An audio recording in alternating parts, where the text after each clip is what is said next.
So we're a bit bored of seeing the same premium brands of ANC headphones, Sony, Bose, Apple, and not much else challenging them. BeyerDynamic's Aventho 300 is taking them on, and spoiler alert, they're pretty close. Namaste, we're DHRME, distinguished headphone reviews for maximum enjoyment. Before we compare these with the premium headphones from Sennheiser, Sony, Bose, and maybe some others, let's talk about how the build on these headphones is inspired from the two leaders in the space, Bose and Sony. These are extremely well built, and the cans do have a premium heft to it. There is like no creak or anything, and the two-tone color on the yokes does remind us of this guy, the Bose QC Ultra. Not quite the same shade of silver, but still the same idea. Now the headband adjustment, on the other hand, is different with these satisfying ratchets that are very kind of discreet, and they do feel high quality. And the headphones of course fold. And another thing you don't see every day is you get a soft pouch as well as a hard case. What you also don't see very often is that the ear pads and headband are replaceable. How cool is that for longevity and for paying a premium? Now there's decent amount of space in the ear cups, and the crown comfort is also very good, no pressure on the crown. On the downside, there is quite a bit of clamp and heat generation, and the headphones start to feel heavy and uncomfortable around the ears after about an hour of use or so. And then, taking inspiration from Sony, you're getting a combination of touch as well as button controls. You get a power button and an ANC ambient button as well, and there's a touchpad on the right ear cup with these nice 4 markers to indicate what is up and down, and these can do volume and track control with horizontal and vertical swipes. Now these cannot be customized in the app, but in our experience they worked really well, very reliable, and they do everything you need them to. You can even select which voice prompts you want to hear for what. For example, by default, everything is on, so you hear when you're connected to 2 devices, the codec you're connected via, the ANC modes, etc. And then there's the ANC. We test and rank all of our headphones. And the BeyerDynamic Aventho 300 for ANC came in at tier A. Very good ANC. And did you know that they use the Sony hardware in their headphones, but does it have Sony level ANC? Well, we compared it to the Sony WH-1000XM5, and it lets in a bit more of the low-end engine noise and voice, so not quite tier S. The ANC implementation is also quite weird. You have 5 levels of ANC that you can change in the app, but the highest, which is number 5, is also the adaptive mode. So is 5 max ANC or is 4 the max ANC? Well, in our testing, we couldn't notice a difference between the two. Then there's the transparency, and that comes in at tier A. Does a very good job at letting in environmental noise, especially mid and higher frequencies. So having a conversation with them on is no issue. Why they didn't make it into tier S is because they suppress a large chunk of the low end from coming in. There's no noticeable white noise, so that's pleasant. But don't believe us? Well, listen to some samples, that'll give you an idea.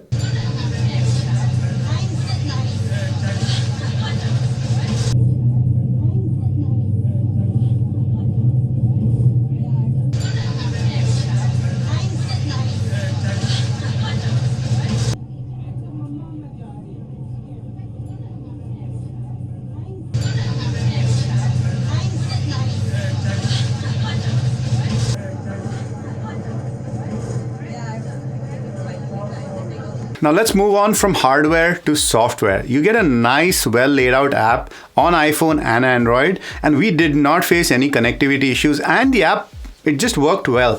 It's even got orange accents. I mean, what more do you want?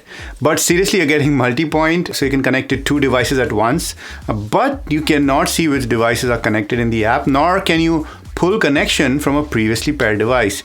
The wear sensor is a bit of a weird implementation. I get it that when you remove the headphones and wear them, that they should pause and resume. But when I pause the audio on my device and remove the headphones and then wear them again, I don't expect the audio to resume until I actively hit play, which is not the case on these headphones. A couple of other things that the wear sensor can also do is it can answer calls automatically when you wear them. And you can also turn off the touchpad automatically. In case you want to disable the touchpad when you're wearing your headphones, that's also an option. So the wearing detection is more than the standard wearing detection you get on other headphones. This is editor Rohan here, and I forgot to record information about the battery life.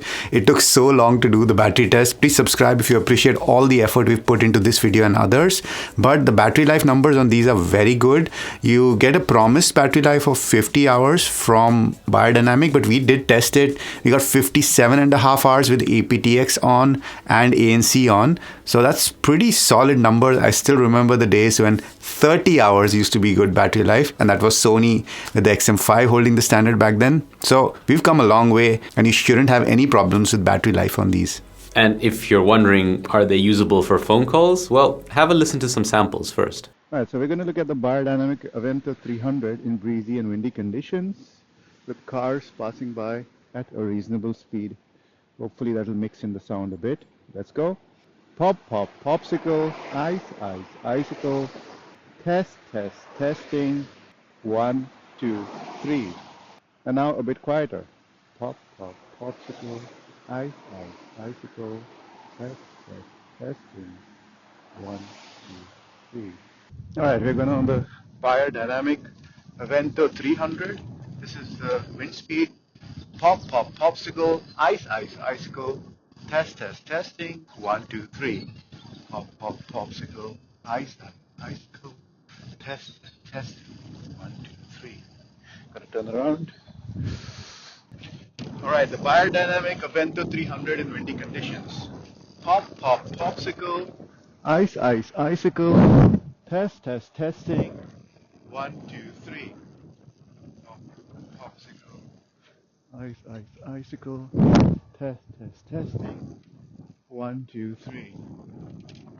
Our conclusion is that for calls outdoors, they are okay. It sounds like you're outside because the cars are very much audible, but Rohan's voice is natural sounding. You do need to speak up though, and if the wind isn't super windy, then they're usable too. You heard the wind, but as long as Rohan was talking loudly, it was doable to listen to him. But wind is tricky, guys, and the strength and angle will really matter. We saw that from 4 meters per second, it started to get tricky for the headphones. Overall, an okay pair for calls, but definitely not the best. Then for the Fachmann, you get a couple of controls straight from the headphones. You can answer hang up, pretty standard. You can change the volume using the touch gestures on the right ear cup. You can also change the ANC mode you're in while on a phone call. And there's an extra feature called side tone, which is how much of your own voice you can hear while on a call. And this is adjustable as well on a scale from 1 to 5. And we found that level 3 was the most natural sounding. 5 was way too amplified and didn't sound natural. But you cannot mute from the headphones, so that's the only miss here. So let's talk sound. To start with, these are loud when used wirelessly. No issues with volume here, folks. 50% volume can make you deaf. Funnily, on wired, these sounded even louder. There was no change in sound when these were plugged in compared to when these are used wireless. That's nice to see. For audiophiles looking for a neutral sound, you're not getting it out of the box. These are bass boosted and tuned for the commercial market with a clear mids recess. Also, I thought that these had 2 slightly different sound signatures, ANC on and off. Let's add some nuance to that. For me, with the default tuning, the bass is a bit too high in the mix, and the mid bass can, on some tracks, appear to be a bit boomy. The bass also decays that little bit slowly, especially the toms in a track like In Exile by Pineapple Thief, which is my soundstage testing song. Even in a song like The Alien by Dream Theater, the kick drum does dominate the landscape. But those heavy guitars really have impact, especially in the lower registers, and the treble is really interesting too. Bayer's gone for a 2 to 3K boost, which makes the highs subtle and never fatiguing. Voices do have a bit of a shimmer on them due to that boost as well, but this is clearly a choice that Bayer's made. And it's a matter of taste. Strangely, the headphones tell you which codec you're on, something we haven't seen before. I guess if you're going high res, you gotta say it. So yes, you're getting the Snapdragon sound range of codecs.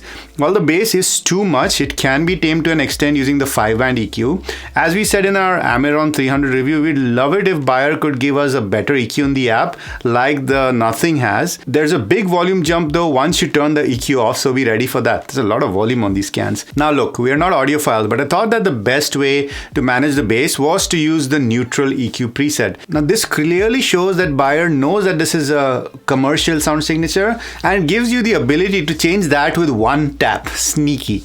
We've seen JBL do this before with their studio preset, kind of exactly the same idea with bass dropped. Speaking of which, the sound on these reminds me a lot of the Tour 1 M2, but this is more refined and clean, I think, especially in the upper treble. The Dolby Atmos is very interesting, the implementation. Now there's head tracking, we don't care about it, and it seemed about average at tracking our head, but the regular Dolby Atmos clearly adds a bump up of higher frequencies, essentially changing the character of the sound. It adds some space but makes the treble a bit harsher to my ears.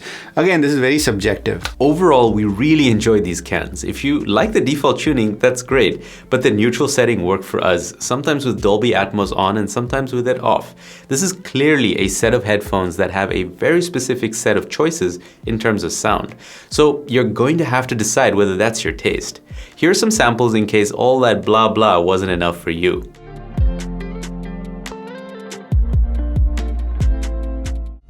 When I get high, I ain't looking at the clock, still ballin' like Brian. Yeah, I'm headed to the Bucks, then I'm ballin' like I ain't looking at the clock, still ballin' like Brian. When I get high, I ain't looking at the clock, still ballin' like Brian. And before we compare these headphones to the others, what do we actually think of the Aventho 300 on its own? At the current price, they seem to be a quality build and a polished product. No bugs or weird connectivity issues.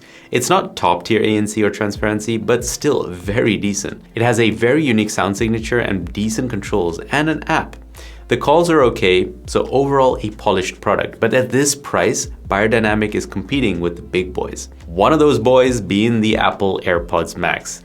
Apple fanboys are going to gravitate to this one as their favorite pick for that seamless ecosystem integration. But it's also rocking Tier S ANC and Transparency, which is better than the Aventho. What they both do have in common is that they're both on the heavier side, but they also have replaceable ear pads and headband. But the AirPods Max, we would say, are more comfortable than the Aventho despite the weight, as long as you aren't moving about. The battery life is trash on the AirPods Max though, at just 20 hours, which is a fraction of what you get on the Aventho. Next up, we have the Bose Quiet Comfort Ultra headphones. They have a more lightweight design and better comfort. The ANC is also better, as well as the Transparency, both Tier S, and a device list in the app for multi-point, so you can see which devices you're connected to and change it from there if you like. You still get the same folding design with a hard case, a wear sensor, and an app, so that's what they have in common. The phone calls on the Bose are fine in quiet conditions, but will let in more loud noises, so that's a little bit similar to the Aventho. With the Bose, you will miss out on the premium materials, and you only get around half the battery life, and not to mention that unique Beyer sound. And the QC Ultra would be my pick here, guys. The comfort and ANC play a big role for me personally, and Bose have nailed that. The Focal Batis, the audiophile favorite. Now the Batis have nice plush ear cups. They have a linty headband, but they're comfortable. And I don't know, guys, audiophiles seem to love the sound, and the sound okay, the calls are not too shabby, but it's just too bulky for me to take out and about. And also sometimes there's some white noise which I hear, which is annoying. It has the mid-bass bump as well, like the Beyer, and they do sound best when wired, like most of these headphones, and even though they come with a USB DAC mode. Now that, combined with Tier B ANC, these make more sense to me as an at-home set of cans. And at that point, I'd skip noise cancelling entirely and just start looking at wired cans. As opposed to the Sennheiser Momentum 4, which are way cheaper, bassier, but I prefer the bass on these. They're tastefully done. That word again, taste. They're more like a lower bass emphasis as opposed to the mid bass for the Focal and the Beyer. It also has decent call quality. It's light, but it can still feel a bit clampy to me. It's not foldable. That's a downside. It's got slightly bigger hard case. It's got worse ANC, better transparency, and if these were more comfortable, I'd pick these over all the others in a heartbeat. And of course, we have our famous Sony WH-1000XM5. Where are you? I need to get you. Yeah. Here we go. I always have it handy. Now, decent sound, great ANC, lightweight design, superior comfort, a feature-rich app, and that sound can be tuned quite well in the app. And these are one of the best for phone calls. I've taken calls riding an e-bike through the city with wind in my face, and no one was none the wiser. Is that a sentence? No one was none the wiser. Anyway, you can't fold them like you can the Aventho, and you will get worse transparency too. The build quality is also way flimsier. Like this left headband of mine, it just doesn't stay in place. As you can see, it's supposed to stay in place like this. See, once you adjust it, it's supposed to stay there. Something is broken off here. And also I'm hearing some crackling, I think in my left ear cup. And the battery life is only around 30 hours, which may be plenty for most, but it's something to take into account. So I have two picks at the current premium price. It's very clearly the Bose. It does great noise cancelling. It's comfortable. It's portable. Calls are all right. I would have picked the Sony, but they've let me down in durability, even though everything else about them I love. At a lower price point right now, I would pick the Sennheiser because it also does a lot of things well, but it's just not comfortable for me. And the Aventho is a great product. I think it has very tough competition at this price, especially from the Bose. If they were a bit cheaper, they might be on my list. They're a pretty good set of cans. So just a quick disclaimer before you guys head off. We received the Sennheiser, the Sony, and the BeyerDynamic from their respective companies. The rest we bought with our own money. Now, this does not mean it is a sponsored video. This is our independent take. And as you've come to expect from us, we don't pull any punches in our reviews. And we're able to do all of this thanks to our YouTube members and patrons. So thanks a bunch to our Popsicle tier, Icicle tier, and these beautiful Tested tier members. And a special shout out to our two highest tier Fuckman members, which are Paula and Gamma Panda. Thank you very much. You've been tasting your sound, and we've been DHRME. Dewey.